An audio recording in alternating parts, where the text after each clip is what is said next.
પોરબંદરના સાંસદ સભ્ય અને કેન્દ્રીય મંત્રી મનસુખ માંડવિયા આજે રાજકોટ જિલ્લાના જેતપુરના પ્રવાસે આવ્યા હતા અને ચેમ્બર ઓફ કોમર્સના વેપારીઓ અને જેતપુર ડાઇંગ એસોસિએશન સાથે કેન્દ્રીય બજેટ અંગે પરિસંવાદ કાર્યક્રમ યોજ્યો હતો।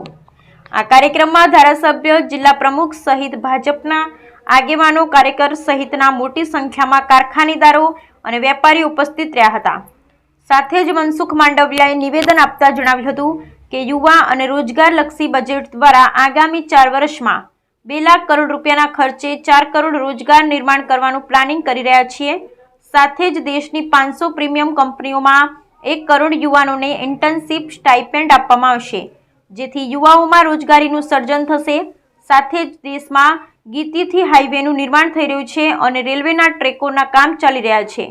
એરપોર્ટ, મેટ્રો, રેલ, બ્રિજ પણ બની રહ્યા હોવાથી 2047માં વિકસિત ભારત બનાવવા માટે આ બજેટની અંદર 11,500 કરોડની જોગવાઈ ઇન્ફ્રાસ્ટ્રક્ચર ખર્ચે માટે રાખવામાં આવી છે, જે આગામી દિવસોની અંદર ઉત્તમ ઇન્ફ્રાસ્ટ્રક્ચર બનાવવા માટે ઉપયોગી થશે।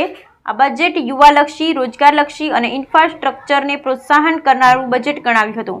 સાથે જ બજેટ વિશે વિસ્તૃત જાણકારી આપવામાં આવી હતી। Bureau report Hemant Shekhwa, Halar express news.